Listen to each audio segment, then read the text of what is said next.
जिसमें इस समय पूरे देश की चिंता है, ऐसे महत्वपूर्ण विषय पे मुझे अपनी बात कहने का मौका दिया। मान्यवर, वोट का अधिकार एक लंबे संघर्ष के बाद हिंदुस्तान को मिला। अंग्रेजों ने 190 साल तक हिंदुस्तान पर राज किया। उनके खिलाफ हमारे क्रांतिकारियों ने, शहीद आजम भगत सिंह ने कुर्बानी दी, शहीद सुखदेव ने कुर्बानी दी, शहीद राजगुरु ने कुर्बानी दी, शहीद राम प्रसाद बिस्मिल ने कुर्बानी दी, शहीद खुदीराम बोस ने कुर्बानी दी, शहीद अशफाक उल्लाह ने कुर्बानी दी, शहीद रोशन सिंह ने कुर्बानी दी और राष्ट्रपिता महात्मा गांधी ने त्याग और बलिदान से इस देश को आजाद कराया। और जब हमारा मुल्क आजाद हुआ तो भारत के संविधान के रचयिता बाबा साहब डॉक्टर भीमराव अंबेडकर जी ने कहा, इस देश में वोट के मामले में सब समान होंगे। राष्ट्रपति के वोट की भी गिनती एक होगी, प्रधानमंत्री के वोट की भी गिनती एक होगी, मुख्यमंत्री के वोट की गिनती भी एक होगी, सांसद विधायक के भी वोट की गिनती एक होगी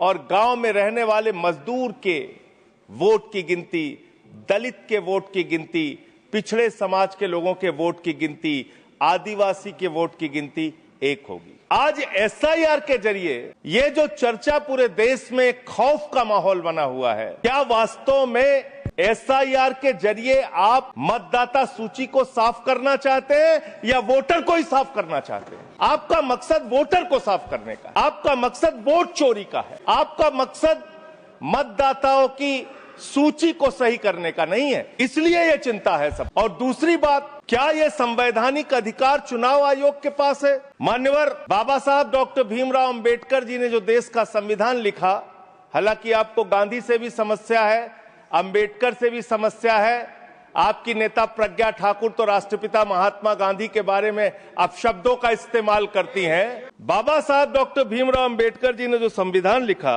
उस संविधान की धारा 327 क्या कहती है? Power of parliament to make provision with respect to elections to legislatures subject to the provisions of this constitution, parliament from time to time by law make provision with respect to all matters relating to or in connection with elections to either house of parliament or to the house of or either house of the legislature of a state, including the preparation of electoral rolls, the delimitation of constituencies and all other matters necessary of securing the due constitution of such house or houses।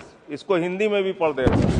Bharat के संविधान की धारा 327 कहती है, इस संविधान के प्रावधानों के अधीन रहते हुए संसद समय समय पर विधि द्वारा संसद के किसी भी सदन या किसी राज्य के विधानमंडल के सदन या किसी सदन के चुनाव से संबंधित सभी मामलों के संबंध में प्रावधान कर सकती है, जिसमें मतदाता सूची तैयार करना, निर्वाचन क्षेत्रों का परिसीमन करना और ऐसे सदन या सदनों के विधिवत गठन को सुनिश्चित करने के लिए आवश्यक अन्य सभी, यानी कि चुनाव के मतदाता सूची बनाने से लेकर, परिसीमन करने से लेकर, चुनाव संपन्न कराने तक का जो अधिकार चुनाव आयोग को मिलता है वो धारा 327 के तहत मिलता है, संविधान के तहत मिलता है। उसी के तहत चुनाव आयोग काम करेगा।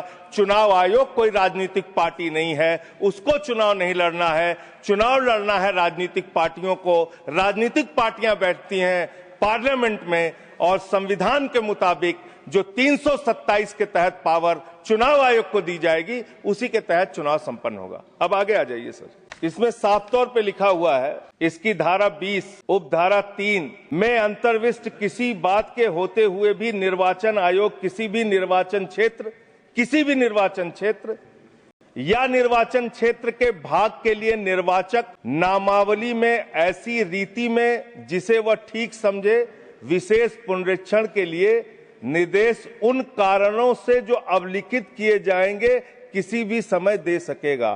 कारण अवलिखित किए जाएंगे, ये साफ तौर पे यहां लिखा हुआ है। एसआईआर आप क्यों करा रहे हैं, ये कारण आपको देश को बताना पड़ेगा, ये कारण आपको देश के सामने रखना पड़ेगा। ऐसे नहीं कि हम तुगलक हो गए हैं, हमारे दिमाग में सनक आ गई है, हम पूरे देश में एसआईआर कराएंगे। संसदीय शब्दों सर, मैं ये कह रहा हूं कि चुनाव आयोग को चुनाव नहीं लड़ना है सर। दूसरी बात सर, आते हैं बिहार के ऊपर, उससे पहले दिल्ली के अंदर मान्यवर, मैं एक चीज आपको स्पष्ट सर, देश में जो दिल्ली का जो चुनाव हुआ सर, उस दिल्ली के चुनाव में हमने बार बार शिकायत की चुनाव आयोग से। चुनाव आयोग चुनाव के दौरान दी गई शिकायतों को गंभीरता से लेने और उसका निस्तारण करने के लिए बना है।